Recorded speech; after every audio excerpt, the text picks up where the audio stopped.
sou Brenda Luiza Voigt, especialista jurídico da Officersoft. Meu nome é Newton Conte Júnior e eu sou coordenador do time do atendimento e jurídico da Officersoft. Estamos aqui para compartilhar hoje sobre a especialidade de protesto, as alterações e as mudanças do novo Código de Normas. Queremos agradecer todos aqui presentes nessa live e é muito importante vocês acompanharem junto conosco todas essas alterações para que podemos unir os nossos esforços e entregar o melhor resultado para os nossos clientes. Então, iniciando já para o primeiro questionamento, que nós reparamos que na especialidade de protesto tiveram várias mudanças assim bem inovadoras, bem diferentes do que haviam antes. Então, foi bastante discussão, conversa, e a gente chegar num denominador comum baseado naquilo que está dentro do Código de Normas, né? Então, o primeiro questionamento, ele é extenso, mas eu vou estar lendo aqui na íntegra, para ir também contextualizando um pouco de cada parte da pergunta, né? Então, começando, o novo Código de Normas permite a intimação de protesto via aplicativo de mensagens.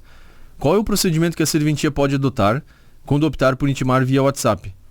Necessário tirar print das conversas e anexar no sistema? Quais prints devemos tirar dessas telas? Se é somente pelo celular ou até mesmo pelo WhatsApp web, quais são os prints? O que deve constar nesses prints? Essa é a pergunta, né?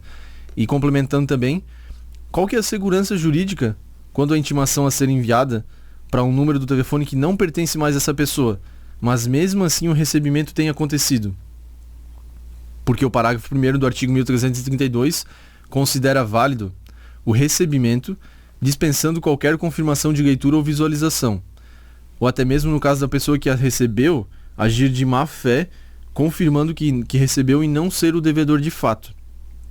Então, para responder isso aqui, a gente vai se ater exclusivamente ao que está disposto no Código de Normas, né? Até porque não houve nenhuma circular, algum provimento que complementa ou até mesmo que faz alteração nos artigos que já existem hoje.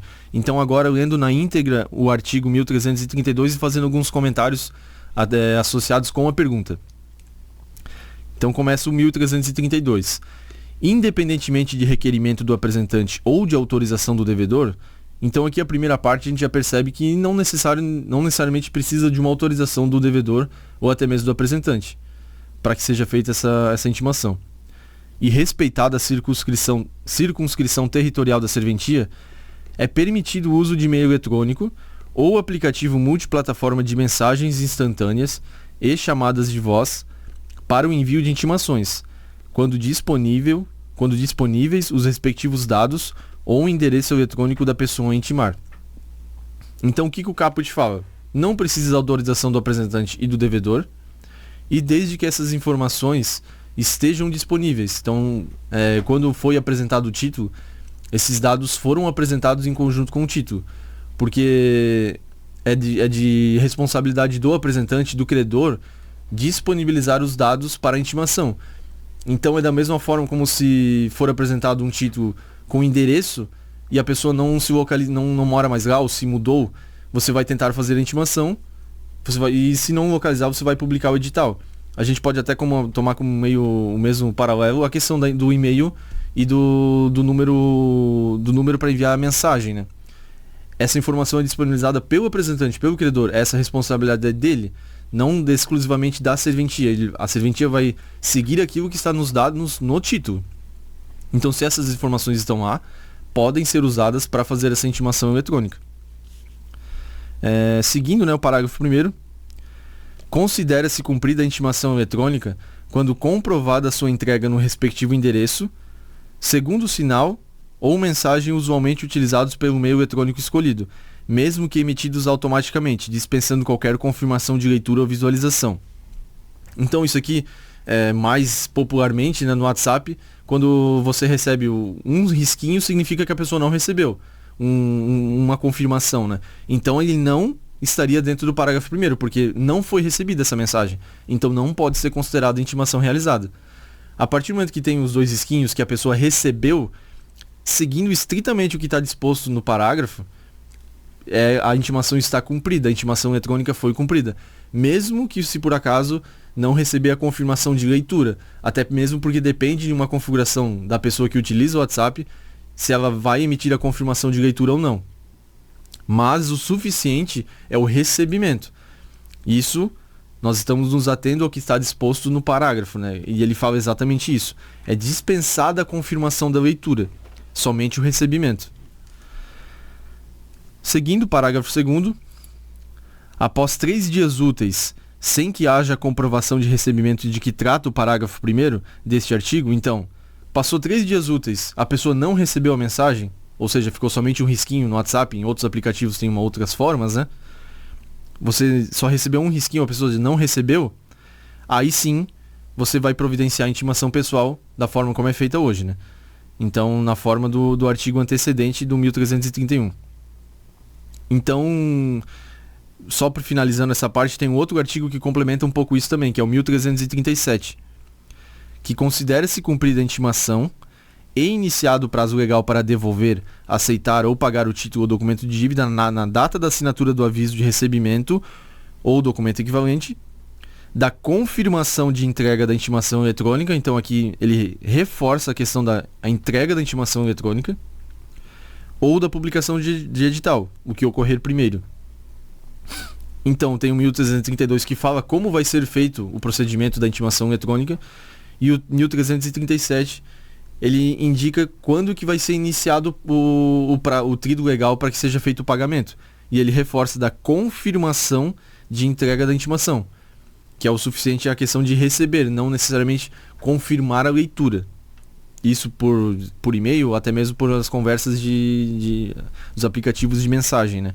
Então, sim, a primeira coisa que a gente pensa também é uma insegurança, que ainda a gente se atém à questão de ir até o local, procurar aquele endereço, tentar fazer a intimação, mas atualmente, às vezes até preferível você fazer essa intimação de meio eletrônico, às vezes até mais fácil de localizar a pessoa. Muitas vezes a pessoa está ausente o dia todo, ou às vezes não está mais, vem uma vez na semana para casa. Então, por muitas vezes, até a intimação eletrônica pode ser que seja até mais exitosa do que a intimação pessoal. Mas a gente entende essa questão da insegurança porque é algo inovador, algo novo, né? Do que antes não era permitido. Com relação à comprovação, não existe nada no código falando deve ser um print X, Y, Z com tais informações. O que eu entendo que, digamos, nesse primeiro momento, é que realmente foi feita a intimação eletrônica por WhatsApp, que você gere o boleto de intimação em formato PDF, seja encaminhado para o endereço que tem, seja número de WhatsApp, telefone ou até mesmo e-mail, que seja encaminhado esse PDF da íntegra para o devedor ter acesso. E também, depois para juntar, foi recebida a confirmação, você tirar um print, até mesmo de preferência de WhatsApp Web, que fica até mais fácil de você tirar um print ali da tela do computador.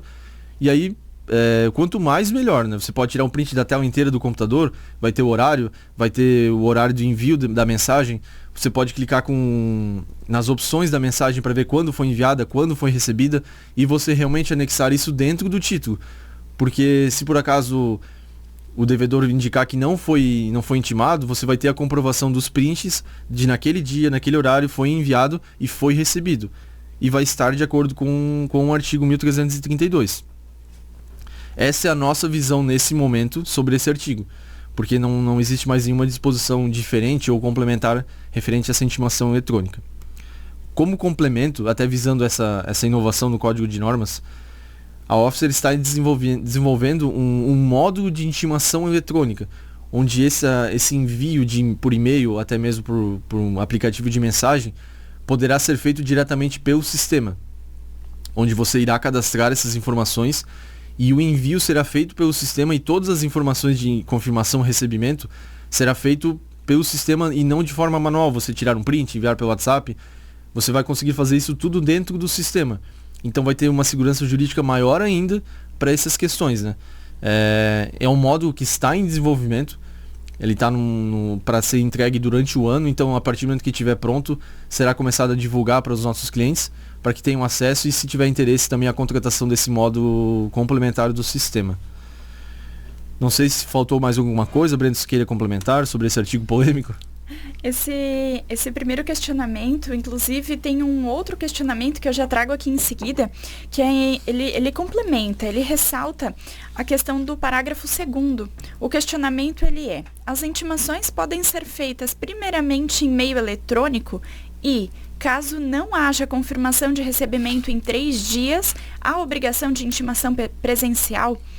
O próprio artigo 1332, que o Newton ressaltou ali no questionamento anterior, ele traz ali no parágrafo 2º essa disposição. Ele diz que, após 3 dias úteis, sem que haja a comprovação de recebimento, então, os 2 risquinhos ali do WhatsApp, o de envio e o de confirmação de recebimento, ou no e-mail você pode habilitar aquela opção de solicitar a confirmação de recebimento, que automaticamente quando a pessoa abre o e-mail, você recebe um outro e-mail dizendo que o e-mail enviado foi aberto de fato, né? Então, de que trata o parágrafo 1º desse artigo, será providenciada a intimação pessoal do devedor na forma do artigo antecedente, ou seja, o 1331. Então, você enviou a mensagem da intimação, o e-mail ou mensagem de WhatsApp com a intimação.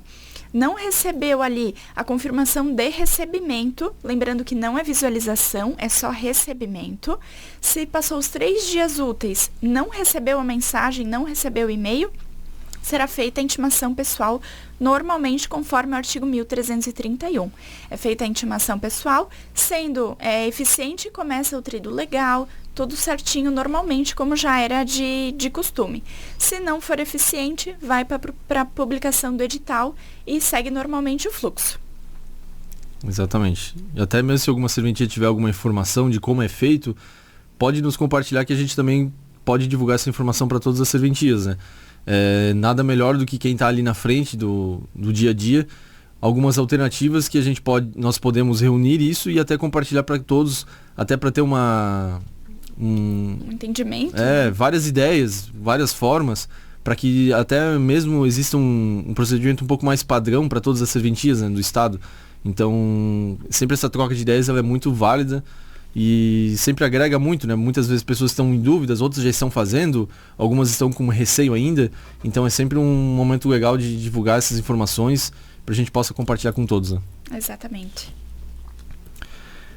Um outro questionamento, vou ler aqui na íntegra a dúvida, nos casos em que o cartório gera o boleto para intimar no dia seguinte ou até no mesmo dia, e o cliente lá durante a noite ou no mesmo dia, ele paga o boleto via DDA, que é o débito direto autorizado.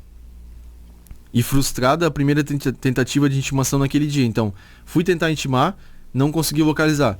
Mas nesse meio tempo, o devedor foi lá e pagou diretamente pelo aplicativo via DDA. Quando ele faz esse pagamento, o banco vai retornar o pagamento desse título. Então, você vai receber no retorno aquele título foi pago. A pergunta é a seguinte: devo ainda tentar uma segunda intimação para ter a assinatura do devedor? Ou, ocorrendo o pagamento, não há mais necessidade? A nível desse sistema, até mesmo quando você vai fazer um pagamento via importação de banco, mais comum aqui em Santa Catarina é a Unicred, quando você faz o pagamento você faz a baixa, se por acaso tem um título que não tem ciência, o sistema já dá um alerta, esse título aqui não tem ciência. E você consegue registrar a ciência naquele mesmo momento do pagamento. Em meu entendimento, e até mesmo procurando no Código de Normas, não existe nada dispondo sobre essa situação. Mas o que acontece? Se o boleto foi pago, a obrigação, o título, ele foi liquidado. Então não tem a necessidade de você estar indo até a parte novamente para colher uma assinatura. A pessoa teve ciência daquele boleto, ela fez o pagamento diretamente pelo aplicativo e a obrigação foi cumprida. Então, o que nós entendemos, não existiria essa necessidade de ir até o local novamente, cientificando a pessoa, esse boleto que você pagou ontem está aqui para você assinar o cumprimento desse recebimento. Então, o nosso entendimento é que se a pessoa pagou pelo aplicativo, pela DDA, não tem necessidade de você novamente fazer mais uma diligência para colher a assinatura da pessoa, né? Porque ela já esteve ciente e já cumpriu aquela obrigação. Então, nosso entendimento é que não tem necessidade de você ir até o local novamente para colher a assinatura da parte. Um outro questionamento que recebemos ali através da plataforma do Forms foi o seguinte: os sistemas da Officer já estão preparados para atender o artigo 1361? Então, só para contextualizar, o artigo 1361 ele fala do livro de protesto no formato digital, eletrônico, que ele pode ser mantido em formato eletrônico, assinado de forma eletrônica e mantido nesse formato. Essa disposição ela já existia no código anterior, então os sistemas da Officersoft já têm essa possibilidade. Tanto no livro de protocolo de protesto, quanto no livro de protesto, que seria o de registro de protesto, você já consegue manter ele em arquivo, né, em formato eletrônico, fazer as assinaturas dos livros de todas as folhas em formato eletrônico e manter ele arquivado nesse formato, tá? Sem problema nenhum. Já era antes, continua no mesmo formato. Próximo questionamento, que é o mais complexo de todos esses que a gente viu aqui, lendo a pergunta, né? Como os sistemas tratam a proposta que contém incentivo ao pagamento da dívida, já que a intimação destes casos possui informações a mais? Então, teve uma inovação bem grande aqui no Código de Normas, que é a questão dessa proposta que é feita pelo apresentante ou credor, que ela pode ser, quando o título é enviado, a requerimento do apresentante ou do credor, requerimento expresso, não é uma questão que a serventia vai fazer uma proposta, não. É uma solicitação do apresentante ou do credor de fazer essa proposta de negociação da dívida. Então isso está disposto no artigo 1369. E desse artigo em diante, ele tem várias disposições de como é feita essa proposta. A nível do que chega para a serventia, tem uma diferença, que é a questão de quando você for enviar a intimação comum, além dos requisitos que já existem hoje, deve ter uma série de requisitos que está disposto no 1369, que é, o inciso primeiro, o valor ou percentual de desconto da dívida e demais condições para pagamento. Isso vai estar na proposta feita pelo apresentante e pelo credor ou pelo credor. O prazo de validade da proposta, que não poderá ser inferior a 7 ou superior a 30 dias. E também a possibilidade ou não de ser recebida contra a proposta feita pelo devedor. Então, além dos requisitos que já existem hoje na intimação, devem conter também esses 3 requisitos a mais. O que acontece? Hoje, dessa forma, ainda não existe uma forma de você fazer o controle pelo sistema dessa proposta, dessa proposta que é feita pelo apresentante ou credor, né? Mas já existe um ticket para que seja de uma forma que você consiga alimentar o sistema com essas informações e também controlar o prazo. Porque o que acontece? Quando você faz a intimação, ele não vai ser mais o prazo ali, se por acaso você fizer a intimação com essa proposta junto, aqui já diz que no inciso segundo, o prazo ele não pode ser inferior a 7 dias ou superior a 30. Então já a gente não fala nos 3 dias, a gente fala primeiro nesse prazo aqui que é mencionado de inferior a 7, no mínimo 7, máximo 30. Superado esse prazo, digamos que o apresentante colocou uma proposta de 10 dias. Quando chegar o 10º dia, e aí, considerando que o devedor recebeu essa intimação e ela tem 10 dias para avaliar essa proposta. Deu os 10 dias, a partir do 11º dia é que começa a contar o tríduo legal de 3 dias úteis. Então é somente depois desse prazo da proposta que começa o prazo padrão que existe hoje. Então, puxando nessa questão do prazo, se por acaso a serventia receber algum título que tem essa proposta, o que nós orientamos desse momento, seja enviada a intimação e anexado junto à proposta, e também esses requisitos, seja colocado um documento complementar com essas informações, para que o devedor tenha ciência desses prazos. Superado esse prazo da proposta, somente nesse momento é que será registrada a ciência do título. Porque se por acaso você intimar a pessoa e você já registrar a ciência, vai contar os 3 dias a partir daquele momento. Então não é isso que deve ser feito. Tem que ser esperado superar o prazo ali da proposta negocial, de negociação, e aí sim, feito o registro da ciência no sistema para que seja computado o prazo de 3 dias úteis do tríduo legal. Essa é uma situação. E no próprio artigo ele tem algumas disposições que falam qual que vai ser o valor da base de cálculo. Então, se por acaso a proposta for aceita, o valor original não vai ser aquele do título, e sim o valor do protesto vai ser o valor da proposta. Geralmente vai ser menor o valor, né?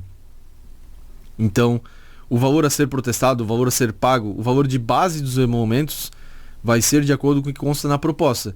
E isso deve ser analisado também se foi aceita, se não foi aceita, porque esse artigo ele menciona várias hipóteses de qual que vai ser o valor a ser considerado para a base de emolumentos.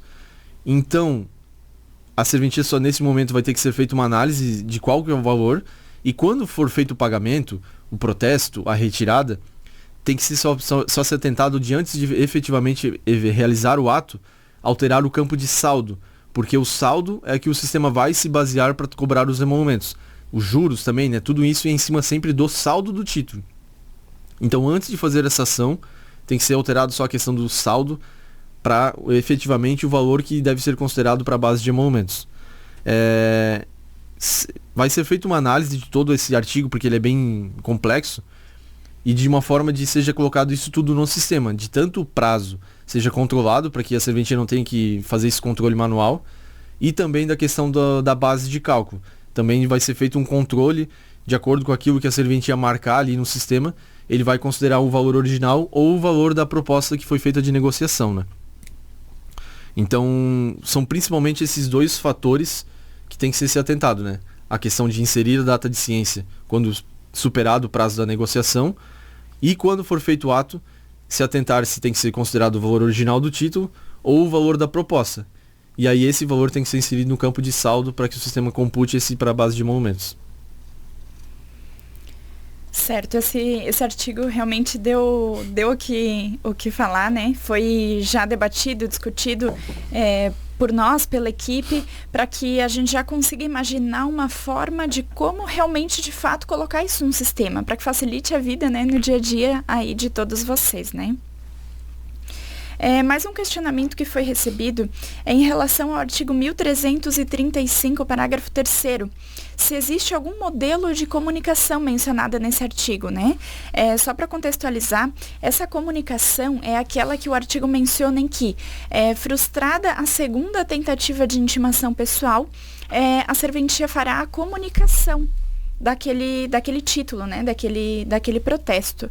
E aí nós temos um modelo que já foi criado pela Officer, que vai ser implementado no sistema, inclusive, que nós podemos sim disponibilizar por e-mail ali para que vocês utilizem até a implementação do sistema. Se vocês também tiverem algo a contribuir, também somos abertos a fazer alterações, né, até a implementação do sistema. Essa implementação está prevista agora para a versão 3.37, que deve ocorrer ali para o final do mês de janeiro de 2024, tá? Então, uma última questão que não é exatamente um questionamento, mas nós trouxemos, porque foi formalizado agora no Código de Normas, que já haviam algumas disposições do IEPTB, que é com relação ao artigo 1331, que ele fala, né? A intimação pessoal, ou por carta registrada com a R, será expedida ao devedor domiciliado na circunscrição territorial da serventia a ser entregue no endereço fornecido pelo apresentante. Isso até aí tudo bem. E aí no parágrafo 1º ele faz uma disposição que não existia antes, e agora já existia essa prática comum porque eram orientações do IEPTB, né? Mas agora está no código.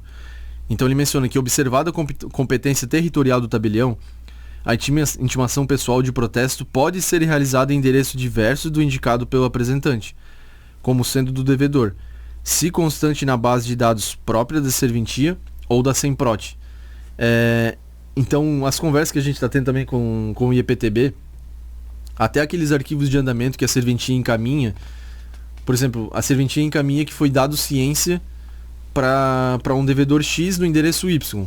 Então essas informações estão na SEMPROT. Então a SEMPROT sabe que para aquele devedor ele recebeu a intimação naquele endereço. E a serventia pode fazer a consulta dessas informações na SEMPROT, que ela vai conseguir verificar lá os dados da pessoa e também os endereços. Se por acaso o endereço que o apresentante mostrou no título é diferente daquele que tem na SEMPROT, a serventia pode pegar esse endereço e fazer a intimação do devedor. Porque aqui o objetivo maior é recuperar o crédito. Que essa pessoa esteja ciente e ela consiga pagar esse título, que seja recuperado esse crédito, né? Mesmo que o endereço seja diverso daquele que foi indicado no título.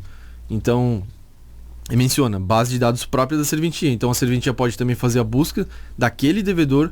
Se por acaso tiver um endereço diferente daquele que foi mandado, ele pode fazer aquela busca, pode fazer a tentativa de intimação naquele endereço.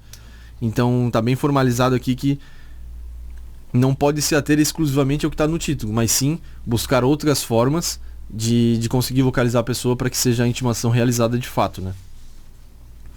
E tem um outro artigo também que menciona essa parte do endereço, que é no 1335, que menciona, né? Será também feita a intimação editalícia, que é a intimação por edital.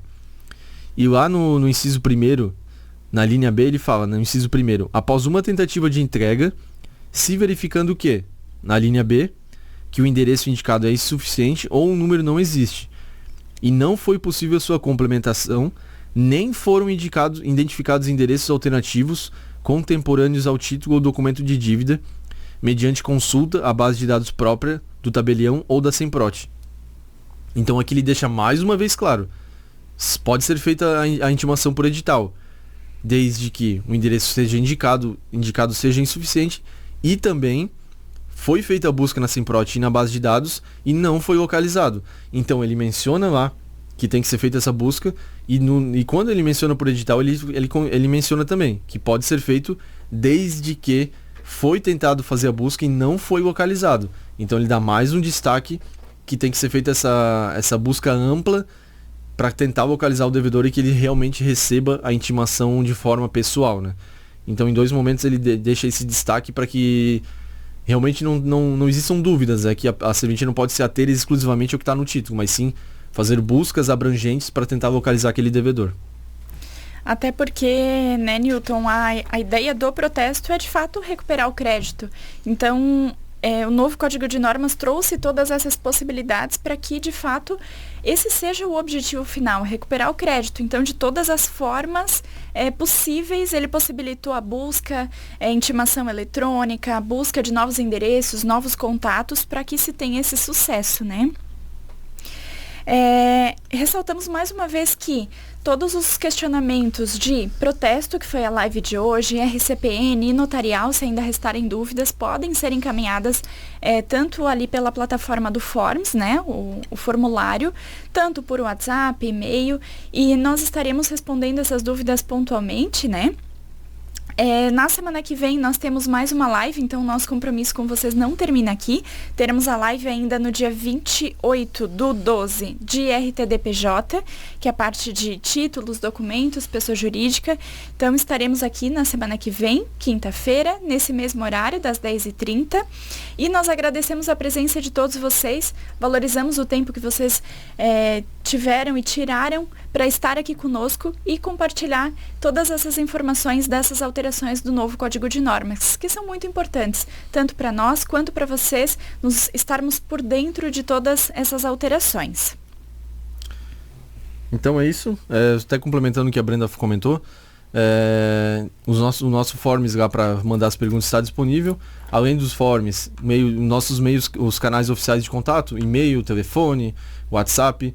Então fiquem bem à vontade para estarem encaminhando essas informações para nós podermos abordar aqui na próxima live, que vai ser do RTDPJ, lá no dia 28/12, no apagar das luzes de 2023. Então, nós agradecemos novamente a presença de todos aqui em todas as lives, né, desde a primeira até a última, que vai ser na semana que vem.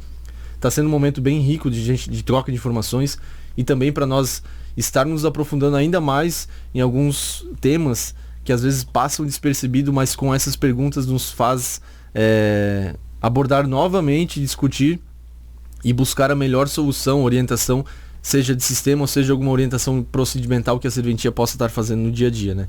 Então, agradecemos novamente a presença de todos e nos encontramos até o próximo encontro lá no dia 28/12. Muito obrigado. Até lá.